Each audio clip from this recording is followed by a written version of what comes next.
Hey everybody, this is Nathan. Just want to let you know that we took this week off. So we are going to be showing you some older episodes from before we started this podcast.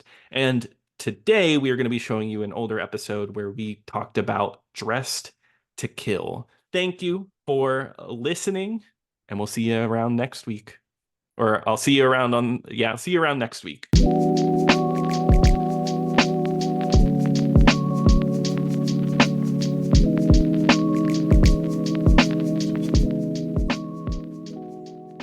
Hello and welcome to Movies with a Spine. And today we're doing Criterion Spine number 770. No, I'm kidding. We are Trashy Boys, and I am Ryan. I'm Nathan.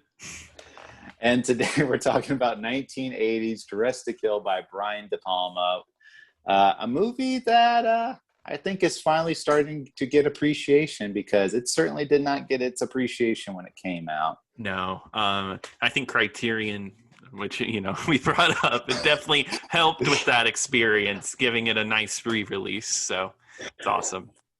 Yeah. So Nathan, what is your experience with this movie? Have you seen it before, or have Yeah, you known anything about it? yeah, I've seen it before. And De Palma is one of those directors I feel like a lot of people have seen if you like movies like Scarface and The Untouchables, both movies I saw when I was young, but I never really saw his horror stuff. I actually watched Dress to Kill at school when I was going for my film studies degree. And we watched it and I really loved it. I really enjoyed it. Super cool slasher movie, and we'll go into a little more of that. And then after that, I watched Body Double, which Body Double is like one of my all-time favorites. I'd say that's my favorite sleaze movie. Love it. Yeah, So it's a companion piece to this movie. exactly, very Alfred Hitchcockian kind of deal. And yeah, I mean, that's my Dress to Kill experience. I was really happy to revisit this, and I wanted to because I've come to really love De Palma. What about you? Yeah. So I saw this movie probably, I want to say like 10 years ago. I was really interested in watching a lot of the works of Michael Caine because I'd seen a lot of his other like lesser known movies like Sleuth and Death Trap. I was Mhm. really wanting to see more of those type of movies, and Dress to Kill, it's like, oh, okay, let me watch it. That movie was not easy to find before this Criterion Really edition was out. I remember searching pretty far and wide for it, and interesting. I want to say it was out of print at some point, maybe, but I could be wrong. But I remember it being really hard to find. But anyway, I did find it eventually before the Criterion, and I was able to watch the unrated version, and Good. I I liked it a lot. There's some parts in there that I would say don't hold up entirely, Mhm. but the experience is really good, and like the thriller aspect of it works really well. Yeah, I agree with you. Some things don't work entirely or may feel a little dated, but what's so great about De Palma is he is so, and we'll talk about this more, so in your face with his style that it just feels cohesive because it's just such a stylish movie. Yeah, Hmm. and it really, I mean, so one of the key criticisms of this movie was that they said it was basically just like a Hitchcock ripoff because De Palma had been kind of known in the cinema world. He had made movies before, but Hmm.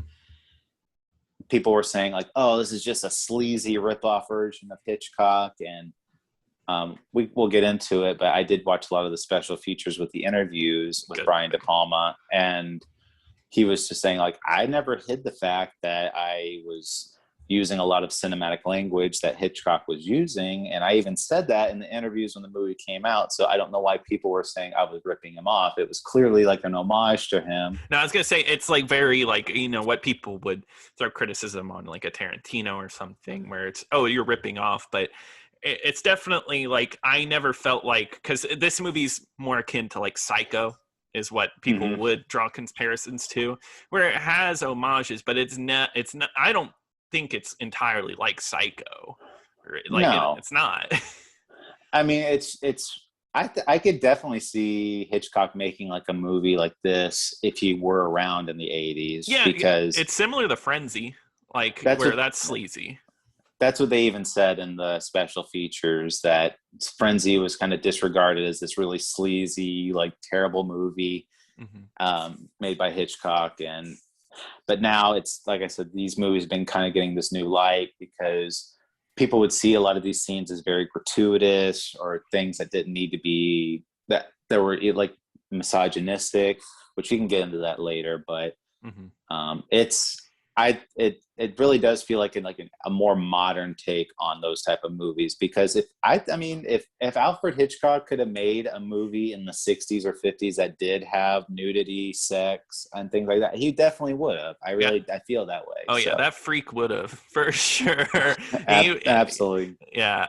And I mean, I've been on Hitchcock kick actually watching because I'd never seen like The Birds and stuff like that. And Hmm. for their time, they are gratuitous as much as they could be because he had the reign to do that. So if maybe he lived a little longer or if he was born a little later, I totally agree. The 80s, he would have rocked them with some nasty movies. Yeah, but I think this is definitely one of the first sexual type of thrillers, and you don't really know it's going to be a thriller. And the one spoiler I feel kind of fine giving away is the movie kind of opens with our character Angie, played by Angie Dickinson, Hmm. which she's portrayed in this very loveless type of marriage. And the movie opens with like this very, very gratuitous shower scene. Yeah, it's a lot of bush, and she is masturbating in the shower, pretty much. Yep. And that's how the movie opens. It opens with this. It starts gratuitous. Very interesting to throw that in your face right off the bat. Yeah, and what I think what they were kind of saying, what they were going for was like I said, it's the movie opens with this scene, and then afterwards it shows she's in this loveless marriage, and it's a dream sequence during the shower scene, and it's more because like she's really open about her sexuality, and she's Hmm. kind of having this sexual awakening like in the shower, and that kind of what sparks uh, what what gets our movie moving forward. Yeah, exactly.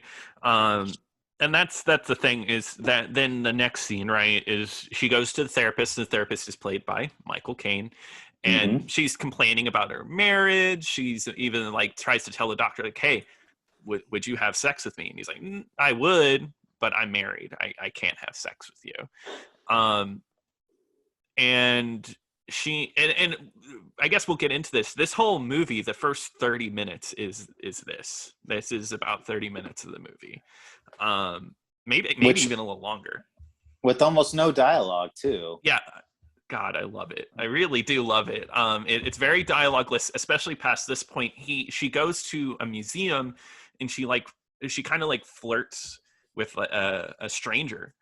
Hmm. And this scene is like it cuts out voice lines too, and just kind of has like mimicry and stuff. Um, really There's a love this lot. scene. Yeah, it plays a lot with body language. Hmm. She's kind of disinterested at first, but then when he sits next to her, she takes off her glove, kind of revealing that she's married, like just as like a subconscious thing. But at the same time, she is kind of interested. So he kind of runs off, but she pursues him, and then he's kind of very he at first he runs away, but then he like grabs her, and then she's like, "Oh, how dare you!" And then he pursues her. Uh-huh. It's like this big cat and mouse type of game. Yeah, it's almost playful, and this scene feels a lot like Hitchcock. It does. I think this scene, editing wise, a lot of the shots are like close ups. It does remind this part does remind me of Hitchcock, but not any specific movie. More in editing and cinematic language. Hmm. Yeah, and this is like the first part of our movie, the first 30 minutes, Hmm. and what they were trying to go for in the special features is they wanted you to kind of think like this was going to lead to like this big affair, and it was going to lead to her marriage crumbling. Hmm. But she ends up having the affair with the man, and they have sex, and at his apartment, she sees that he has VD. Yeah, dude, that moment, even this, because I forgot. I forgot that moment too. Exactly. Yeah, I have a hard time remembering plot points in movies sometimes. So like sometimes rewatching is like a fresh experience. And when she pulls out that letter and it says like he's contracted venereal disease, I was like, oh my god, it's so devastating. Because she in that moment is like, what am I gonna do now? Right. And I mean, you don't really know what's going to happen next. I mean, we know what's going to happen, but if you've never seen this movie before, like I said, and you have zero context about it, you think you're kind of like your head's moving forward of like, okay, well, this scene's probably going to happen. Her husband's going to find out. They're going to have this big argument and blah. But none of that ever happens. Exactly. None of it happens. Because what happens to her? I'll let you explain. Oh, she gets murdered in a really great murder scene. This one's awesome. She's in an elevator and she gets stabbed to death by a mysterious blonde lady. You don't really get to see her otherwise, but down on the stairs below, the elevator is going down. There is a woman, Nancy Allen. She is waiting at the elevator with another man, and the doors open, and then out comes has our leading lady at the time reaching out bloody, like, help me. And this scene is awesome because she looks up at the mirror because she's going to reach in to save her, and it's very slow, very drawn out. That Nancy Allen notices in the mirror that, oh, that lady's standing in there still, the woman with the knife, and she's going to stab me as well if I reach in. Oh yeah, it was. She just. I mean, we see so many like gory details. We could see the razor blade like cutting into her face, like being dragged along her face, her throat being slit, her whole body just covered and slashed to death. And that was, I really liked that shot too. That she could see in the little elevator mirror hanging on the ceiling that she could actually see the killer, and that's such a good shot. Yeah, it's great, and it's once again just like a mastery of like cinematic language where it doesn't have to be explained. She doesn't have to be like, oh, the mirror or anything. It's all just shown through the camera, and that's where the tension comes from. But eventually the doors do close to the elevator, and she does not save her. Our killer gets away, and this is when the rest of the plot kicks in.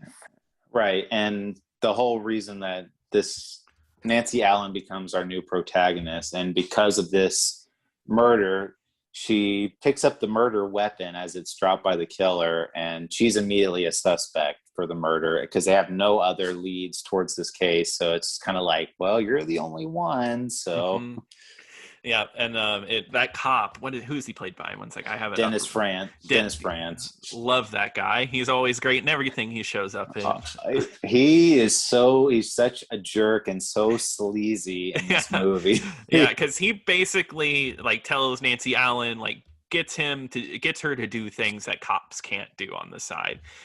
Because the whole time he's freaking her out, like, hey, you're the only suspect I have here. You better get some answers in the next couple days. Which is like insane. That's what police officer would tell the person being suspected of murder? It's like, well, we're thinking you did it, but if you find out who killed them, then... Yeah, she's getting him because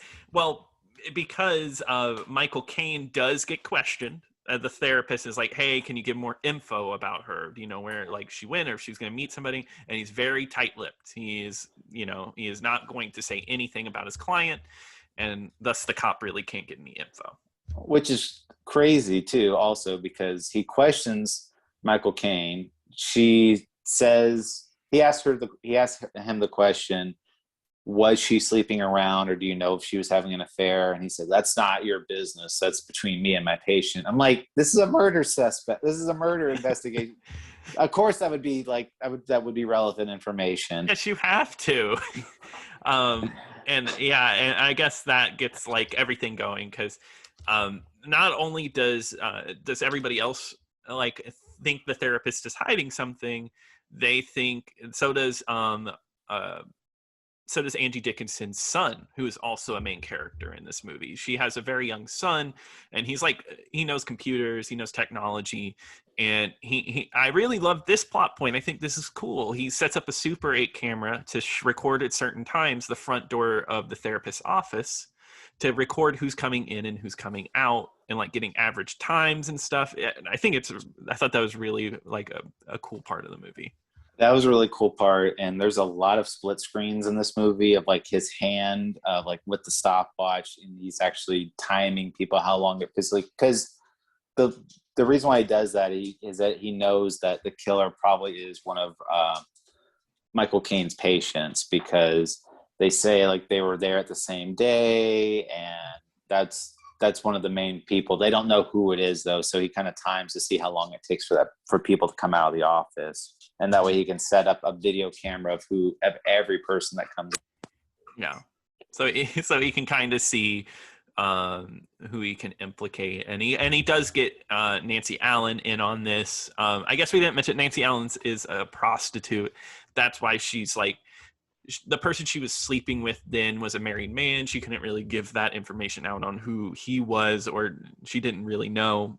And she kind of crosses paths with the son, and they become like a dynamic duo to find out who the killer is, because they both have stakes in it. It's his mom, and then she is also implicated in the murder. So yeah, it's I really like their dynamic together, because he has like these little gadgets too. Like even when Michael Caine's being interrogated, he puts a microphone up against the wall so he's able to hear exactly what they're saying. Mm-hmm. He's got like a little stethoscope he like plugs to the wall. I thought that was that was cool. Go ahead. But I was just going to say, how much are we wanting to reveal about this movie? Because I don't think we should necessarily reveal what the actual ending is. No, I think maybe this is a good stopping point, because I do think the reveal is great and the ending is all really great. I don't want to spoil it in that, because I think both from what we talked about, at least me, I love this movie. I think this movie is worth watching. I think if you really like slasher horror, this is really stylish and cool. Yeah, and it's just a great thriller movie. I mean, there's not really the whole ending is really good. I mean, the acting's really good. So I would definitely give this a high watch. Then that's just, if you want to go ahead and watch it right now.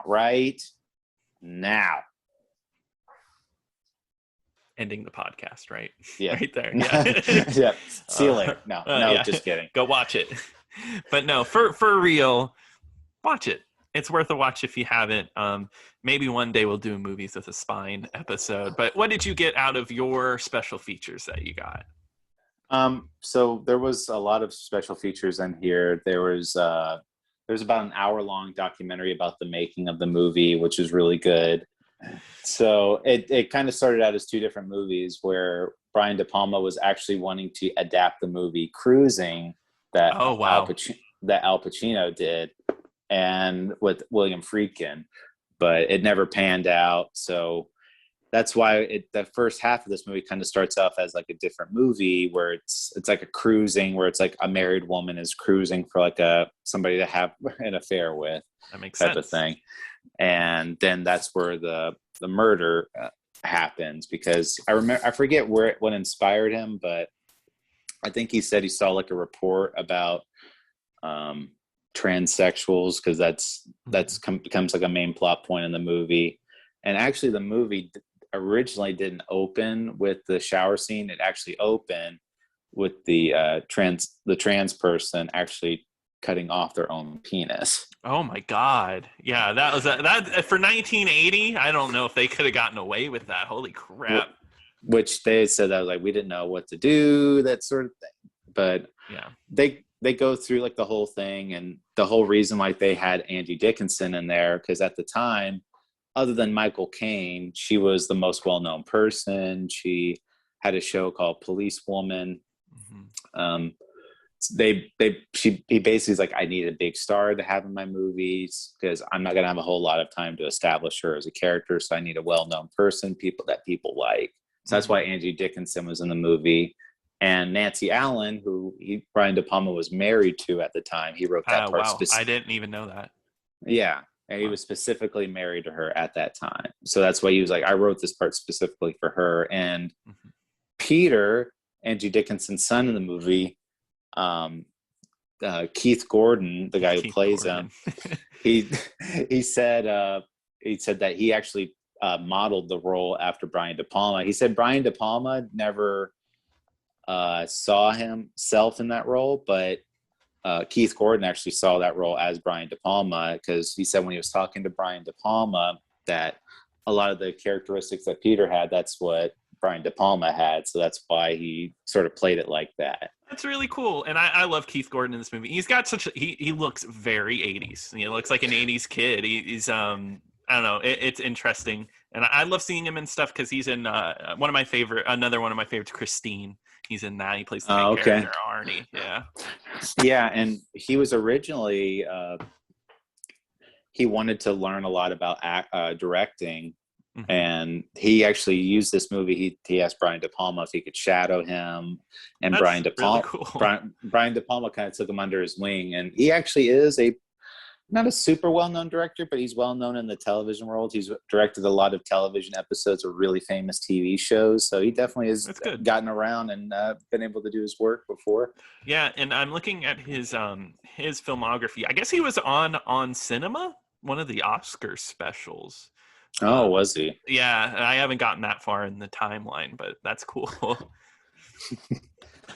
But yeah, and he actually, Keith Gordon, he has his own special feature as well, because since he is a director, what he does, there's like a 10-minute special feature where he actually goes through individual scenes of the movie and actually pinpoints like the cinematic language that Brian De Palma was trying to use, like a lot of the split screens, because there is a lot of duality and split personalities to this movie. So he wanted a lot of the imagery to see like a lot of characters looking into mirrors, or there is a lot of split screens. Like there's one scene where Nancy Allen's on the phone and Michael Caine is also listening to like a voicemail message.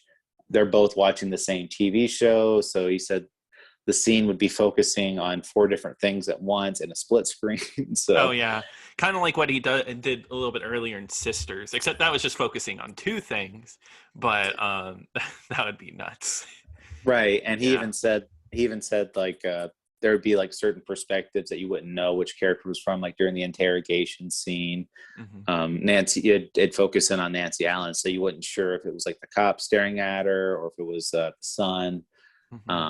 But that was one of my favorite special features. Another one was the different versions of this movie. This movie there is an R-rated. The one we both watched was the unrated version, and there is an R-rated version which was shown in theaters because they pretty much had to make an R-rated movie because most cinemas would not even think about screening or advertising an X-rated movie at the time. Yeah. So a lot of the shower scene is toned down a lot. It's mainly just a lot of her breasts in there.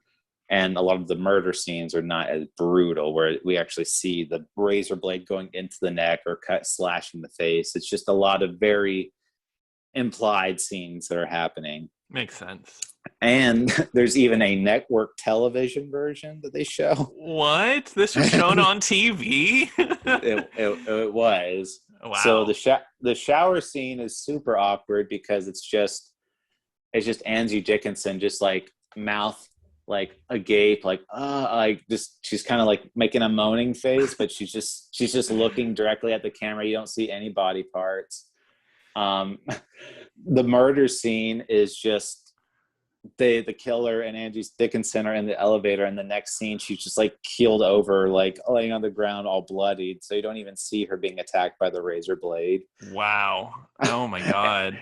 And at the very end of the movie, like we said, there's a throat slashing scene, and it turns out that it's really a dream. What happens is that Nancy Allen just she steps in the shower and then she just wakes up like all suddenly, like grabbing her throat. So we Oh don't my even say. God. If that's the only way you saw that movie, you probably thought it was garbage. You're like, what the Yeah. hell did I just watch? So, but it is there if you want to, if you're interested in seeing it. It's actually pretty cool. And there is a special feature where they go into the cutting of the movie and actually revealing specifically what they had to cut and how Brian De Palma was super pissed off about it the whole time. Mm-hmm. And just the general reaction of this movie, like I said, it was kind of labeled as this misogynistic, trashy Hitchcock ripoff. Yeah. And even Brian De Palma was just saying, like, you know, there's movies now that are way worse than anything in this movie. and now he said for the people, you know, it's finally getting the attention that it deserves. I'm glad people are actually recognize it. So no, good for him, because I'm sure that's painful to like put out a movie and just have it just completely like lambasted by the public. That's gotta be painful. Yeah, and it starts out. A lot of these special features were filmed in 2001, I guess, for the original DVD release. Mm-hmm. But are some updated interviews on there as well from 2015 as well, where you hear from Nancy Allen, Brian De Palma, the composer, and the cinematographer. Wow. Oh, yeah. Not the cinematographer, but there is a separate piece about the cinematographer for this movie too. That's cool. No, and I did briefly want to touch on the score for this movie. Is really good. It's like classic Hollywood stuff. It sounds like I'm sure Brian De Palma gave notes, because Bernard Herrmann was the original guy who does a lot of the music for Alfred Hitchcock. Probably gave notes to this guy, like, hey, you can make it a lot like this, and it works. Yeah. It's really good. Mm-hmm. I highly recommend checking out the special features, but I might get it. I don't own this one, unfortunately. Yeah, it's worth it, I would say. But we are going to go into like the main spoilers, or are we not? That's up to you. Do you want to like talk about it, or do you want to leave it open? I want to leave it. Okay, yeah. No, I'd be down to leave it open, because I just think people should see it. I really do. I will say that one thing I will mention, that there is a lot of definitions about transsexuals in this movie, people that are trans. And it's coming from a 1980s viewpoint. I don't think it's because the only thing I could see it being kind of like disguise is that, well, I mean, it is revealed that the killer is trans, mm-hmm. and and they do make it clear that no, they had a very serious mental illness, and which has nothing to do with being trans. Exactly. Yeah, and they even take about like 4 or 5 minutes at the end of the movie. There's a dinner conversation about trans people, and I feel like, even from a 1980s viewpoint, it's not a bad scene. I think they do a good job of explaining it in a non, like, hey, like you said, he wasn't, you know, like they were definitely mentally ill. That's not, it wasn't because they were trans. So, right. Yeah. And I mean, and they even do show there's, to kind of dip their toe in the water, but introducing this theme, they actually show like a Phil Donahue interview where he actually mm-hmm. interviews a trans woman that was originally a police officer and had like that fathered 3 children. So just to kind of show you that anybody could be trans, and that it's completely acceptable. So it does. I don't think there's like a level of disrespect or anything like that. There is some like misconceptions, I would say, but nothing from a dated viewpoint. Right. But again, like we said, this is 40 years ago at this point. So I think for the time, I think it's probably the best you're going to get. Yeah, I totally agree with that. One negative I will say about the movie, which one of the things I did not quite like, is so during like the climax of the movie where Nancy Allen is confronting a character in the movie, and she kind of does like this strip tease, and she's basically saying like, well, why don't we have sex? And it's just this, the dialogue in it's pretty bad. Now, Her delivery is really bad too. Yeah, I was gonna say Nancy Allen isn't great in this movie. I think it is a typical like I hired my wife to be in this movie move because when that happens, it's usually not a good performance, and that's one of these. Which I don't think she's a bad actress because she has been in like a Blowout, which I thought was really good. So yeah. She's in RoboCop. She's fine in RoboCop. Yeah. So she's done other ones. It's just this movie in particular. And in fact, she was also nominated for Worst Supporting Actress for the Razzie Awards. Yeah, at the first ever Razzies. That was the start of the Razzies. Yeah, which goes to show you that people just really hated this movie when it came out. Yeah, and the Razzies at the time too. I think they don't really pick like the true like terrible movie. It's just like whatever's popular, what are the people crapping on. So this is just kind of what they were going for. And this movie was also nominated for Worst Picture, Worst Actor for Michael Caine, which is ridiculous because he's really good in it. Yeah, I think he's great. and Brian De Palma is also nominated for Worst Director again, which is ridiculous. Yeah, but I think it's funny on the Wikipedia article, it has Worst Director, Golden Raspberry Awards, Brian De Palma, and then right under it, Best Director at the Saturn Awards, Brian De Palma. Yeah, so you cannot go by exactly. I mean, it did lose to Xanadu that year. So yeah, I've never seen Xanadu, but and Brooke Shields won Worst Actress for Blue Lagoon. So yeah, makes sense. Once again, yeah, Golden Raspberries just voting on I think what's popular to vote on. Right, but it really does feel good that this movie is getting the recognition it deserves. And if you really like this one too, I want to echo your recommendation to immediately check out Body Double afterwards, because the shower scene in here is directly referenced in Body Double as as a filming scene. So and I think it's definitely like check this out first, check out Body Double, do a double feature even. That would be a great double feature. It would be, yes. But yeah, I think we covered everything. Like I said, we don't really want to get into too deep. So I would highly recommend just watching it and seeing it for yourself. Enjoy the ride, because if we reveal a lot of it, if we reveal it now, it's going to take away from it, I feel like. So I agree. Well, thank you for joining us. And next week, we'll be talking about Attack of the Killer Tomatoes. Hell yeah. That's one I've never seen, actually. Well, just you wait. And anyway, I'm Ryan. I'm Nathan.